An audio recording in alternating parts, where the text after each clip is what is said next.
entre parenthèses, je vous dis que je n'étais pas, pendant des années que je combattais, je ne combattais pas la personne de Mobutu, je combattais son système répressif qui privait le peuple de liberté fondamentale. Et rien sur le plan humain ne m'empêchait d'aller voir un homme malade et avec lequel, comme je viens de dire, institutionnellement, je devais collaborer. C'est ce que j'ai fait.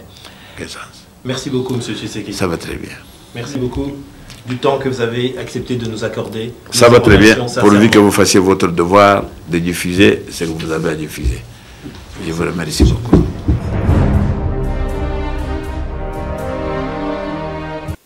Les amis de Wechi de Belgique à Kinshasa, partout Bozali, Mbote. Topesi bino Mbote na Kombo ya Léopoldé. Bisoba les amis de Wechi, nous sommes Léopoldé. La fois passée, Tolakisa Kibino, agenda caché, il y a Paul Kagame. Qui ont bénéficié donc de l'héritage rwandais. Les frontières qui ont été bâties durant la période coloniale ont affecté, on va dire, divisé nos peuples. Il y a une partie donc du Rwanda qui a été donnée à l'est du Congo. Une partie donc du Rwanda qui a été donnée à l'est du Congo. Les lots comme Mabino en Afrique du Sud, na parlement panafricain. Parlement panafricain et ça parlement il y a Union africaine. Chaque pays africain est indaka 5 parlementaires. Kuna bamama batata bandeko 5 parlementaires rwandais contre 5 parlementaires congolais. Balobaki Nini Bolanda. Qu'en est-il aujourd'hui, Monsieur le Président? Je pense qu'il faut aller jusqu'au bout du processus, mais aussi faut-il aller jusqu'en profondeur du problème que nos deux pays héritent de la colonisation. Quand une partie du territoire rwandais s'est retrouvée au Congo, mais curieusement, les habitants de cette région peinent à recouvrer la nationalité congolaise à part entière. Quand une partie du territoire rwandais s'est retrouvée au Congo,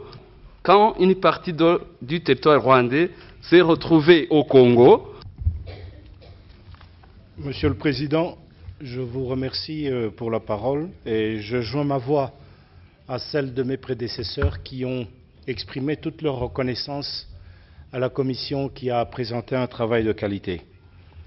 Monsieur le Président, je vais être très bref, en dépit du fait que cette question, particulièrement de la RDC, soulève de la passion en moi, puisqu'il s'agit de mon pays.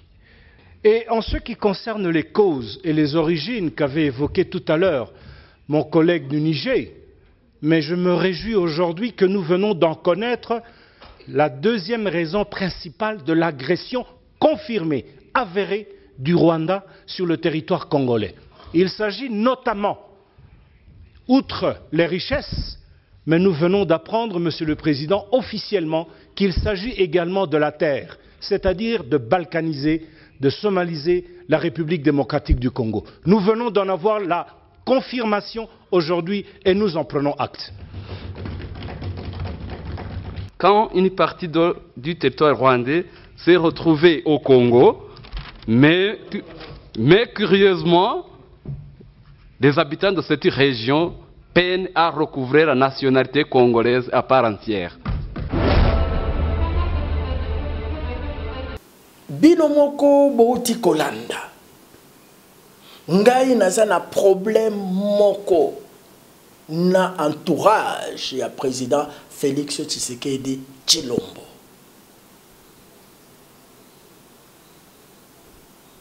Tozoela nini? Tozoela makambo ya Est de la République démocratique du Congo. Bango baza na position na bango. Ngai naza aussi na position na ngai. Mais bazo linga ngai na danda bango.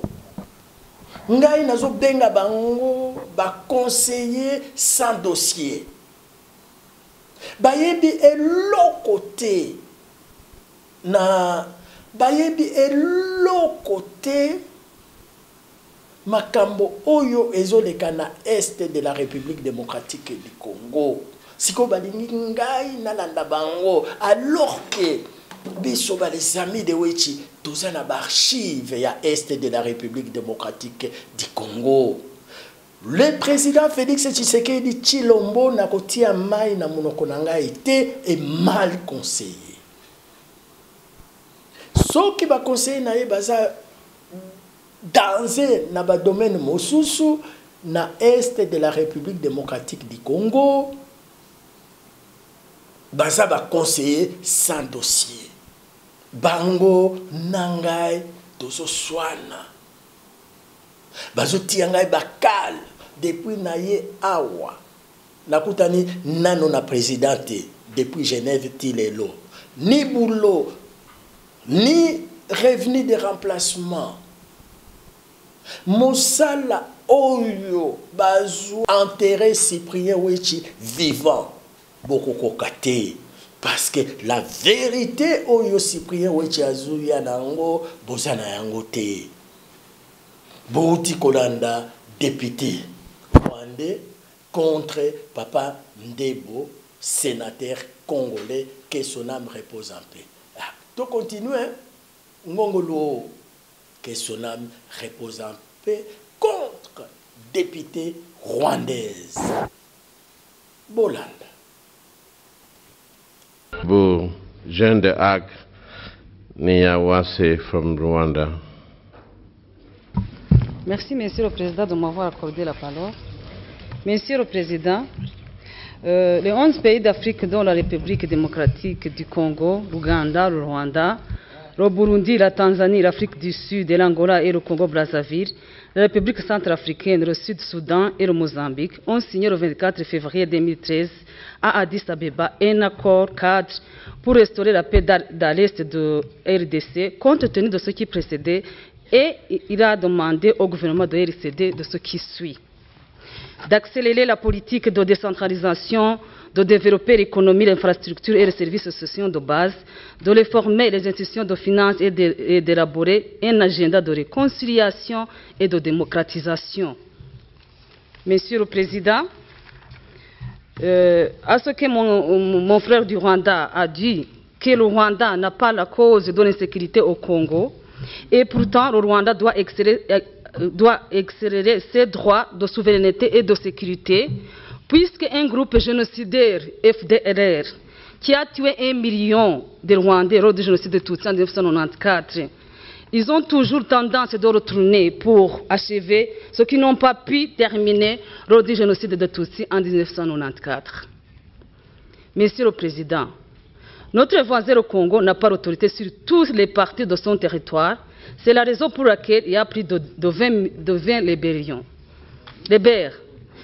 À ce qui concerne, Monsieur le Président, que le Rwanda peut négocier avec le FDLR, comment, où et quand? Avec le génocide, Monsieur le Président, ça pour moi c'est impossible. Merci, Monsieur le Président. Monsieur le Président, depuis 2 décennies, donc, le Congo souffre de cette ingérence de son voisin rwandais, avec lequel nous ne demandons qu'à vivre en paix. C'est vrai, le Rwanda a connu un génocide en 1994. Ce n'est pas le Zaïre de l'époque qui a invité les Rwandais à traverser et à venir au Congo. C'est la situation de frontière. Nous ne pouvions pas placer un soldat, un policier à chaque mètre pour qu'on empêche les Rwandais qui venaient de s'entretuer de traverser. Et ceux qui ont traversé sont dans nos brousses. Le Rwanda nous reproche de n'avoir pas... Monsieur le Président, le Rwanda nous reproche de n'avoir pas neutralisé les FDLR. C'est vrai, les FDLR sont dans nos brousses. Mais ils font beaucoup de mal aux Congolais. Ils violent des Congolaises. Ils pillent le Congo. Nous n'avons pas les moyens militaires de les chasser. Les Rwandais ont traversé à un certain moment avec l'aide de l'armée congolaise. On n'a pas réussi. Les Rwandais sont restés à l'est du pays de 1998 à 2001. De 1998, comme disent les Belges, en 2001. Mais ils n'ont pas chassé ni neutralisé les FDLR. Ils étaient là avec le RCD. Mais comment nous demander, nous, aujourd'hui, alors qu'on n'a pas encore construit une armée véritablement efficace, de chasser ces FDLR? La solution serait peut-être de faire ce que nous faisons, ce que la communauté internationale nous demande de faire. La solution serait que le Rwanda négocie avec ses rebelles, comme nous négocions avec nos rebelles. Le Rwanda ne veut pas négocier avec les rebelles FDLR parce qu'ils ont tué. Mais nous négocions avec les M23 qui ont tué, qui tuent, qui violent, qui détruisent notre pays, qui détruisent notre environnement. Monsieur le Président, le Rwanda a entretenu le RCD, c'est une rébellion. Le CNDP, une rébellion. Mutebusi, une rébellion. Aujourd'hui, le M23, une autre rébellion. Demain, peut-être, le M24, le M25, le M26. Nous ne cherchons qu'à vivre en paix avec le Rwanda. La communauté internationale a sa part de responsabilité. Elle exige à la RDC de négocier avec ses rébellions. Mais ne demande pas au Rwanda de négocier avec ses rebelles. Or, la seule solution pour nous, c'est que le Rwanda négocie avec ses rebelles, nous négocions avec les nôtres. C'est vrai, nous sommes depuis 10 mois à Kampala, ça ne marche pas. Mais le Congo a montré sa bonne foi. Il a envoyé une délégation pour négocier avec ses rebelles. Les rebelles congolais ne sont pas plus sains, ils tuent comme les FDLR tuent. On a entendu, au cours de l'exposition, tout à l'heure du président, qu'il y a eu concertation nationale. J'ai pris part à ces concertations nationales. Comme un opposant, je ne suis pas du système. Les gens ont parlé librement et on a fait des propositions, à peu près 626 propositions pour qu'on retrouve la cohésion nationale. Et ce n'était pas de la complaisance. Le président Kabila a fait un discours qui s'est déroulé, qu'il a prononcé pendant que nous étions ici. Il a pris l'engagement de respecter ce que les concertateurs ont dit. Le M23, Monsieur le Président, sans le soutien du Rwanda et de la communauté internationale, ne peut en aucun cas faire face aux militaires du Congo et encore plus aux MONUSCO. Alors, Monsieur le Président, arrêtons-nous de contourner la vérité pour finir avec cette guerre du Congo. Il faut qu'on passe par le Rwanda, qui est la source de cette guerre. Il faut qu'on arrête de dialoguer sur le terrain politique et qu'on arrive sur le terrain de la vérité et de la justice. Car si la communauté internationale et l'ensemble de l'Afrique condamnent le Rwanda, je pense que cette guerre est déjà et depuis longtemps arrêtée. Alors, Monsieur le Président, prenons une résolution forte au niveau du pape pour condamner le Rwanda. Merci, Monsieur le Président. Nakoki kondima atamukete ndenge bazomema guerre ya est de la République démocratique du Congo. Le président Félix Tshisekedi est mal conseillé. Origine à conflit, eza ba minéralité. Origine à conflit, eza mabele. Yango ngai Cyprien Wechina lobi trop c'est trop. Je vais aussi interpeller Bandeko Nabiso Oyo Bazana camp. Il y a M23, ba Congolais de pères et de mères. Oyo Bazana ya M23, bazo bundisa biso pona nini, ba expliquer biso. Donc ba komi ba vale ya ba Rwandais. Ceux qui bozui Goma, ceux qui bozui Ruchuru, ceux qui bozui Masisi, nde bokopesa na Rwanda ou bien bokopesa na Rwanda te. Yango nazo senga na peuple congolais nyoso oyaza na est de la République démocratique du Congo batuna Willy Ngoma. Makambo oyo Kagame azoloba toza na mabele na bango. Position na yo eza ndenge nini. Donc tout n'a pas Henri Magie. Ça va, Henri Magie. Est-ce que biso tozala mabele à Rwanda? Henri Magie, répondez-nous. Willy Ngoma, ici. Chalwe, ici. Nanga, ici. Boyo Kanano Kagame. Qui qui ont bénéficié donc de l'héritage rwandais. Les frontières qui ont été bâties durant la période coloniale ont affecté, on va dire diviser nos peuples. Il y a une partie donc du Rwanda qui a été donnée à l'est du Congo, partie donc du Rwanda qui a été donnée à l'est du Congo. Bopesa position na bino. Ngai na pesi o yangai, je suis Léopoldé. Il y a période, il y a 1884, 1885. Je suis Léopoldé. Bino, vous avez Léopoldé ou bien vous avez Kagame. Toleki na deuxième partie ya émission na biso ndenge ezalaka kaka dialogue ezalaka na deux parties. Partie ya liboso politique ya mibale ndule kotikala kaka ndule chez les amis de Wechi. Esika na kabo bandaka papa we malekuru longa corbeille.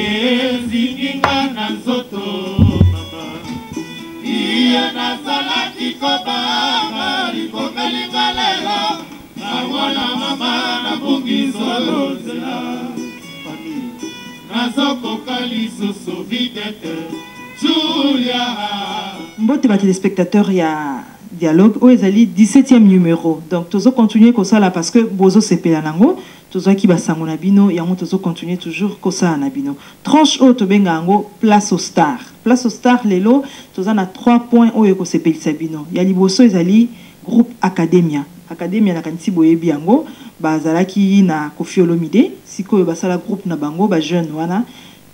Mais il paraît que Koffi alingi kotika bango te. Alingia benda ba élément na bango nyonso pour que équipe wane kufa.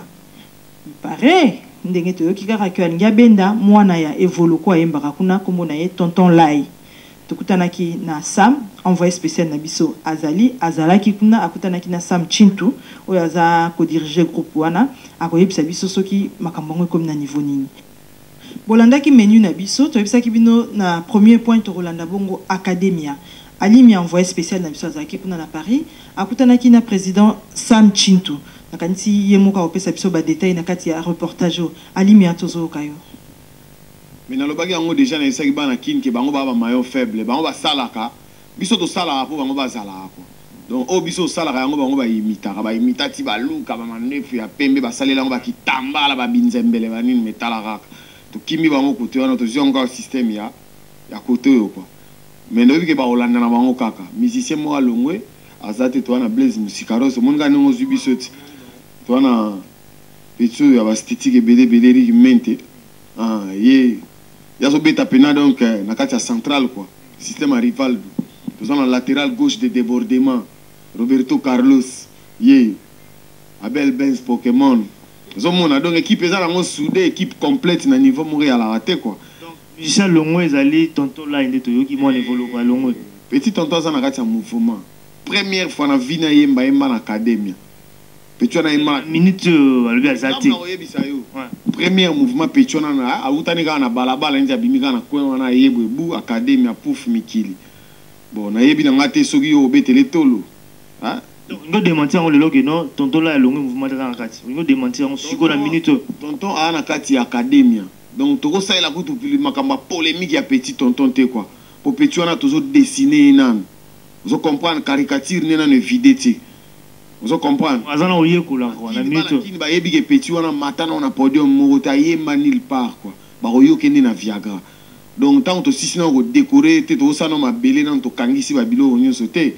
Si on a bougé, ma belou, on a boucané, on a la sauté. Donc, pas ça là. Faut biso ba checker vraiment, tout si ça, on a décor, quoi. On comprend que petit ça na kati ya mouvement. Hein Joana linga zo petit nitka système à quartier là mais petit on a beta kuna. Joana on a précisé donc ils a Koffi Olomide, la minute azala groupe quartier latin international. Ça la moi sonit pour azana 9 chanteurs, ngaza petit on a 10e. Oh boba o tiki na kim ni non. Changer peu moi muketi talara ba vieux wana. Sans aisance quoi. Mais c'est comme si donc Azar m'a décidé maintenant donc à Bukabino. Ya okokate. Eloko nzamba tshelo boko mutamokilo ko longola ngote. Eloko nzamba kangi mutamokilo ko. Ya mutamokila mela maït. Anyatara mabeleti. Donc au bang la bino loro té vous savez. Pas peur, on se laissera pas faire, on lâchera jamais l'affaire. Moi je suis un acteur, lorsqu'on me donne un rôle à jouer, je le joue sûrement et carrément quoi. Je te laisse pas le temps de finir toi, tu me regardes là mec, je vais te coincer jusqu'au bout, je vais te chanter, tu vas me sentir. Ah, moi, je vais donc vivacité, de la force, idéologie en moana quoi. Cesse de discuter, sinon tu seras persécuté. On se comprendre. Idéologie, ça va bon, baba, maillon faible. 6 mai balou, ba petit ba côté film, na kati ba no l'acteur. Oh, bino bobi histoire en bandaki wan. Oui, Toro.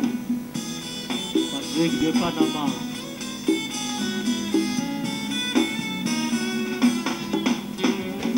Ezinginga na nzoto mama iya nazalaki kobanga likomelinga lelo nawona mama nabungi zolozela nazokoka lisusu videte Julia nakutepa na yo pimbo ya mese loboko yango yo dikoboya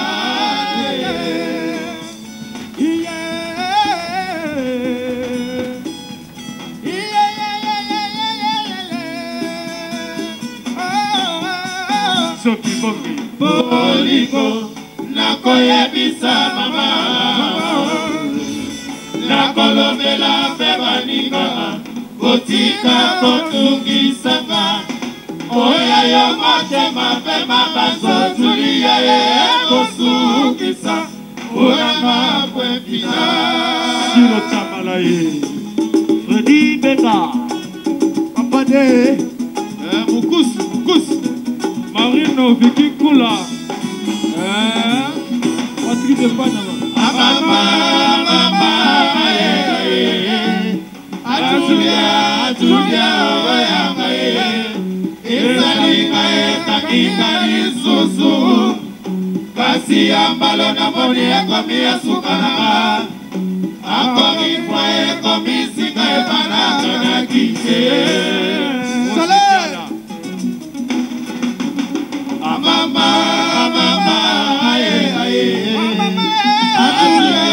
Julia, Susu, kasi ambalo na moni ekomi esukananga encore une fois ekomi singa ebanaka na kite Nzambe atinda yo osakolaka libatindelinga na yawe nalingi ya tokosalanga na yo mariage bisoni bisima armeni saliki mbangu wana oke ya pire zaiko na wenge otamolaka libatindelinga na yawe nalingi ya tokosalanga na yo mariage bisoni bisima armeni saliki mbangu wana oke ya pire zaiko na wenge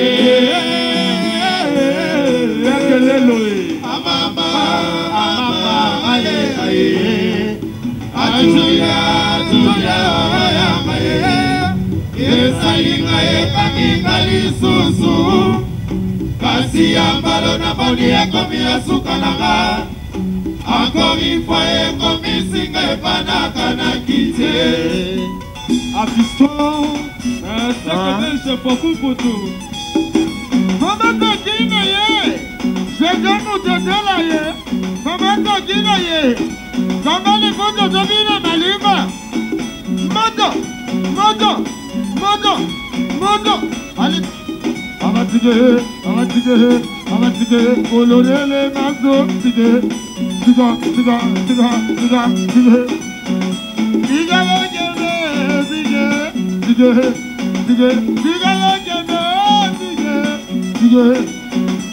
Ziki adonde, Ziki dondo, Sokoro keki sa tebe,